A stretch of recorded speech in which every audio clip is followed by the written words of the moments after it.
프리비엣! 안녕하세요 여러분, 시원스쿨 러시아어 마셔스입니다.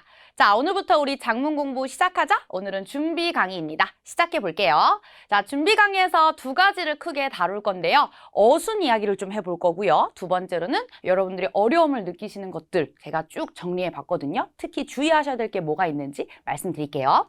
자, 먼저 어순 특징을 한번 볼게요. 알고 계시죠? 러시아 어순이 비교적 자유로운 편에 속하다라고 하죠. 그래서 한국어나 영어에 비해서 이런 어순이 될까라고 싶은 것들이 종종 나와요. 예를 들어서 간단하게 마샤는 사샤를 사랑합니다 라는 문장을 만들 때 우리는 이렇게 여러 가지가 나올 수가 있어요. 왜냐? 자유롭기 때문에. 근데 첫 번째 문장이 제일 여러분들 익숙하지만 목적어나 동사가 앞뒤로 바뀌더라도 이거 문법적으로 틀리지 않아 라고 얘기를 하죠. 자, 그렇다면 우리가 작문한 입장에서 어떤 걸 써야지 제대로 작문했다고 말할 수 있을까? 그래서 일반적인 어순 규칙을 일단 알고 계시고 거기에서 이제 순서가 바뀌는 경우 또 왜 바뀌는지 특징을 좀 따로 기억을 해주셔야 됩니다. 모두가 다 마음대로 써버리면 의사소통하는 데 문제가 있죠. 자, 그래서 일반적인 어순 규칙을 한번 살펴볼 건데요. 가장 쉬운 거, 주어 다음엔 서술어. 요 순서 많이 쓰시죠? 그래서 동사를 비롯하여 형용사라든지 부사라든지 다양한 술어가 주어 다음에 오거나 또 타동사라면 목적어가 뒤에 오겠죠. 목적어뿐만 아니라 뒤에 예를 들어서 다른 우리 러시아어는 격지배라는 게 있기 때문에 생격, 역격, 족격, 격지배하는 부분이 동사 뒤쪽에 주로 오게 되고요. 형용사, 명사 순서는 너무나 익숙하죠. 수식용법일 때, 꾸미는 역할일 때 앞에 형용사를 쓰시고 뒤에 명사를 쓰고 술어일 때는 순서를 바꿔서 표현하고요. 그리고 형용사 앞에 또 하나 소요대명사가 올 경우가 종종 있죠. 그럴 때는 마야 블리스카야 빠두루가처럼 소요대명사 먼저 쓰시고 뒤에 형용사 명사를 써주시면 됩니다. 자, 일반적인 어순 규칙 요 정도는 그래도 어느 정도 기억을 해주셔야지 작문할 때 어려움이 없어요. 자, 그런데 문장에서 뒤에 오는 경우가 바로 이 새로운 정보나 중요한 내용 강조할 때가 좀 있거든요. 이거 한번 예문으로 살펴볼게요. Куда ты ходил с Антоном вчера? 너는 어제 안똥과 어딜 다녀왔니? 자, 질문이 목적지예요. 꾸다, 어디 다녀왔어? 라고 묻고 있죠. 그래서 대답의 맨 마지막에 보시면 в музей 라고 되어 있죠. 앞에서는 기존에 나온 내용을 다 적어주시고요. 마지막에 в музей를 적은 게 바로 위에서 언급한 대로 새로운 정보가 마지막에 온다라는 겁니다. 이해되시나요? 자, 두 번째 문장 보세요. 사실 의미는 같거든요. 안톤이 어제 결국 내가 안톤이랑 같이 박물관에 갔다 왔다는 내용은 똑같아요. 근데 두 번째는 스캠. 누구랑 갔다 온 거야? 그러니까 상대방이 갔다 온 건 목적지를 알아. 근데 누구랑 간지를 몰라. 그럼 스캠을 모르죠? 대답을 하실 때 마지막에 산토넘이라고 대답을 하시고 그리고 когда 언제 갔다 왔는데 역시 화자가 궁금해하는 게 다 다르기 때문에 여러분들이 대답을 할 때 그 정보를 마지막에 이렇게 배치를 하는 게 일반적으로 그 의문문에서 특히 마지막에 문장 중요한 내용을 넣는다라는 기본적인 특징 중에 하나입니다. 알고 계셨나요? 요거까지 잘 기억해 주세요. 자, 그리고 또 하나 의문사는 문장의 맨 앞에 옵니다. 자, 요거는 아까 일반적인 규칙인 것처럼 일단 기본적으로 요거 기억을 해주시고요. 일반적으로 회화에서는 뒤에 오기도 한다라고 써있죠. 예를 들어서 우리 아까 나왔던 꾸다, 스캠, 까그다 모두 맨 앞에 썼어요. 그죠? 근데 이런 꾸다라는 의문사가 간혹 띠꾸다라고 해서 뒤로 가는 경우가 있어요. 질문인데도 불구하고 왜 의문사가 뒤로 갔지? 라고 혹시 당황하실까 봐 말씀을 드리는데 회화에서는 간혹 의문사가 뒤에 오기도 하지만 한국어로 의미가 달라지거나 다른 또 느낌이 달라지는 그런 어감이 다른 게 아니기 때문에 여러분들 요거까지 같이 기억을 해주세요. 자, 그 다음에 이제 작문시 주의사항이에요. 혹시 여러분들이 공부하시다가 이거 진짜 어떻게 될지 모르겠어 라고 하는 것들이 있었을 텐데 이런 제가 이제 또 궁금증을 이렇게 풀어드리려고 합니다. 아마 다들 공감하실 거예요. 첫 번째로 한국어 단어 그대로 러시아어로 바꾸려 하지 말 것이에요. 아마 많은 분들이 이미 이렇게 하고 있을 수도 있어요. 그래서 제가 한 번 더 강조를 드리는데 처음 하는 입장에서는 어쩔 수 없잖아요. 모국어 생각하고 러시아어로 어떻게 하지라고 해서 단어 대 단어로 바꿀 생각을 먼저 하게 됩니다. 예를 들어서 자, 실제로 학생분들이 많이 틀리는 걸 제가 예시를 넣었어요. 집 주소라는 한국어 단어를 러시아어로 바꿀 거야 라고 하는데 한국어에도 중간중간 은근히 생략돼 있는 문법이 많거든요. 그러다 보니까 이거는 왠지 명사 집과 명사 주소를 넣으면 집 주소가 되지 않을까? 라고 단어 대 단어 번역을 해서 이렇게 돔 아드레스라는 형태가 만들어지는 실수가 발생돼요. 그게 아니고 домашний 아드레스. 사실은 여기 가운데에 의라는 형태의 형용사 역할을 하는 집의라는 단어를 домашний가 넣어줘야지 러시아어는 맞는 표현입니다. 자, 러시아어는 설마 여러분들이 이렇게 쓰고 있진 않죠?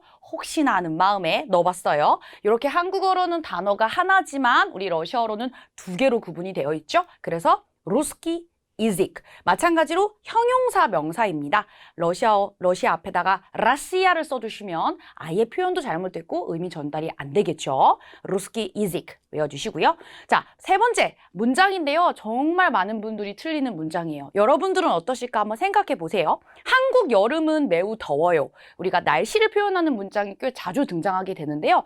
한국어 그대로 생각하게 된다면 우리에게 익숙한 은는이가 보이죠?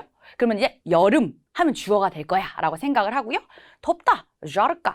요 정도 문장 만들면 되겠다라고 해서 보통 어떤 실수를 하냐면 이렇게 만들어요. 한국과 여름이 각각 이렇게 명사로 쓰여져 있는 거죠. 까레야, 레따, очень жарко. 자, 이 부분을 과연 러시아 사람들이 들었을 때 이해를 할 수 있을까요? 국가명이 나오고 바로 계절이 나왔기 때문에 이게 뭔 소리지? 라고 할 수 있어요. 러시아인들 머릿속에 또는 러시아어의 개념으로는 한국은 국가예요. 장소기 때문에 장소면 당연히 전치격 까리를 써주셔야 되고요.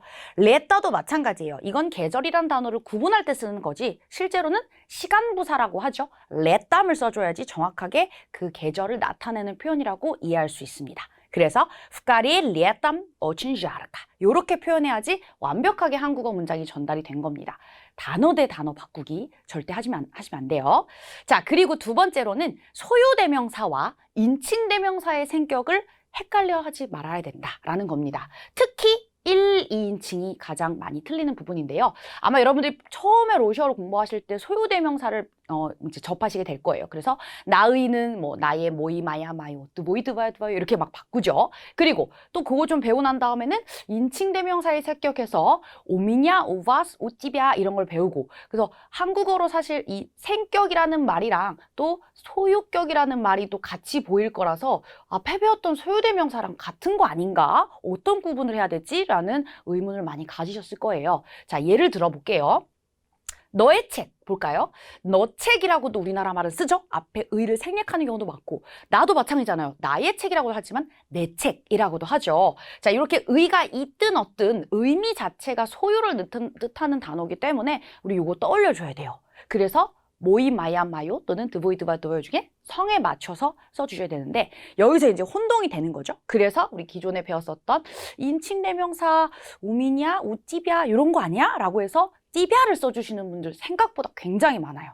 띠비아가 아니고요. 여기서는 소유, 누구누구 의를 뜻하는 바로 그 단어 드바야를 써주셔야 됩니다. 두 번째로는요. 자, 당신의 사무실이요.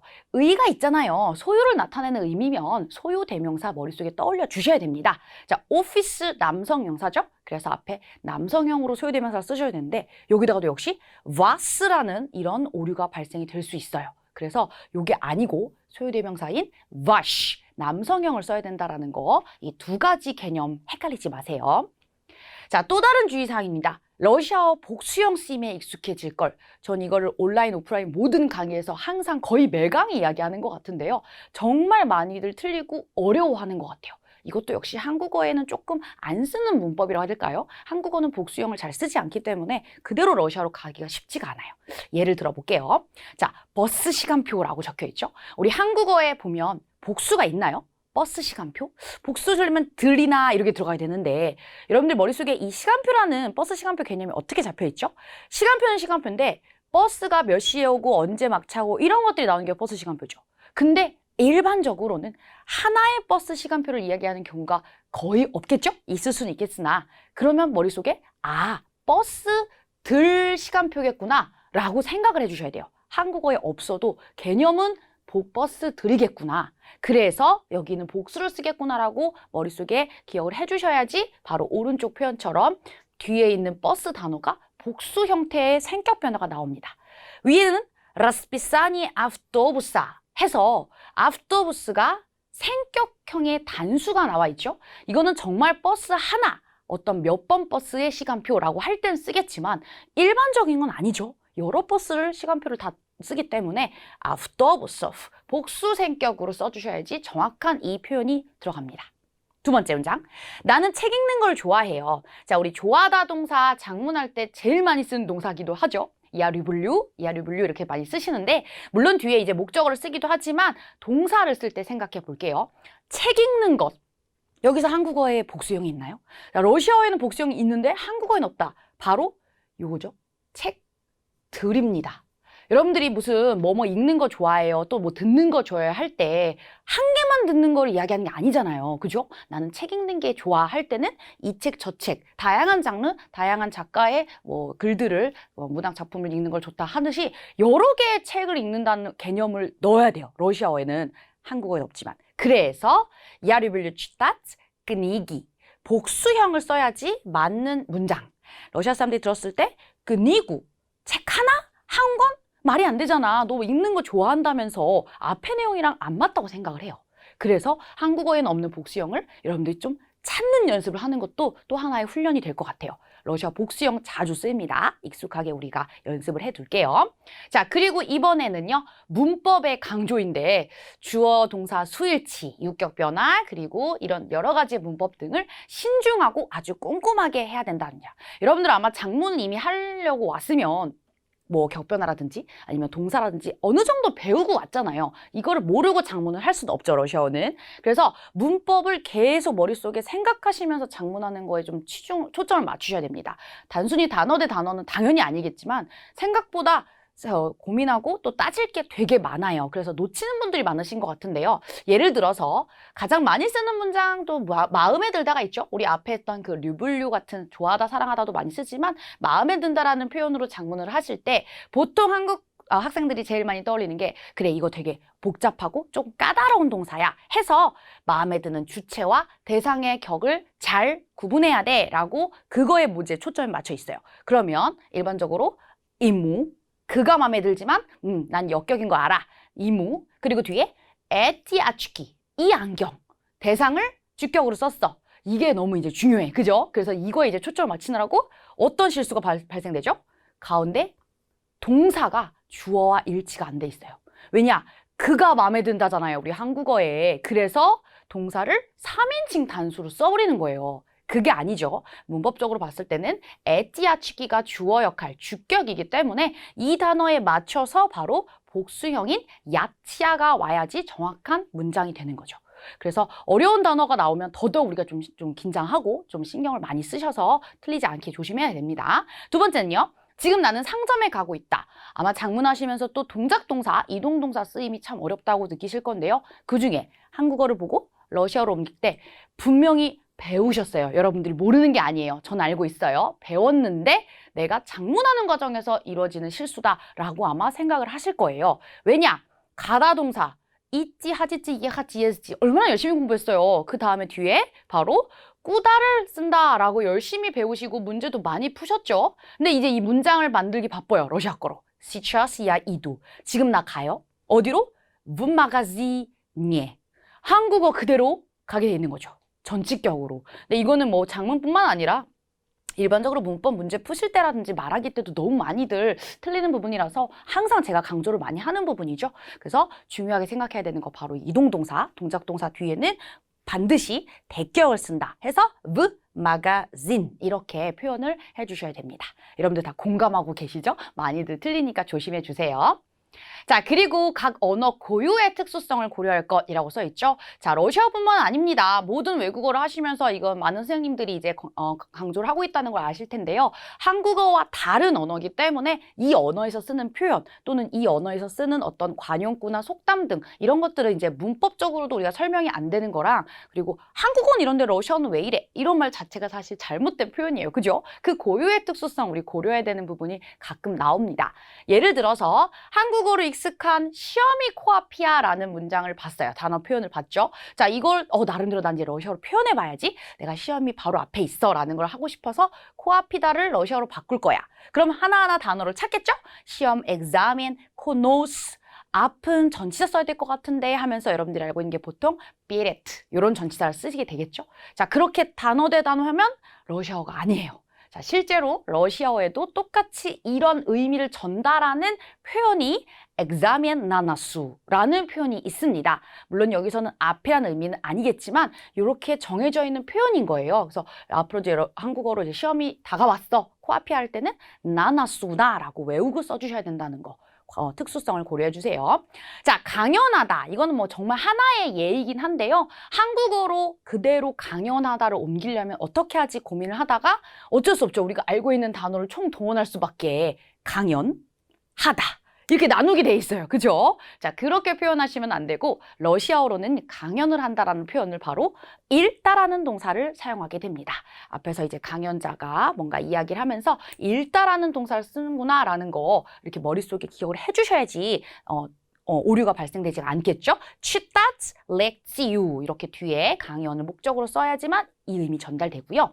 그리고 물어보다. 제가 동작 동사만큼이나 늘 많이 얘기하는 게 바로 이 동사이죠. 스프라시바트 스프라시츠 물어보다. 이 한국어 애계가 정말 참 우리를 방해해요. 그죠? 이것 때문에 자꾸 역격 쓰고 싶으셔 여러분 다. 그죠? 하지만 역격이 아니고 바로 까보를 쓴다. 목적어 쓴다는 거, 대격 형태 쓰는 거 꼭 기억해 주세요. 이건 정말 우리가 암기를 해야지 자연스럽게 나옵니다. 그리고 뭐뭐를 믿다도 마찬가지입니다. 이 한국어의 을을 보고 또 뒤에 이번에는 까보시도 대격을 쓰고 싶으시죠? 어쩔 수 없어요. 한국어가 영향을 받기 때문에. 하지만 베리츠 다음에는 역격. 까무치무라고 해서 누구누구에게 해당되는 이 용법을 반드시 믿다 뒤에 써주셔야 합니다.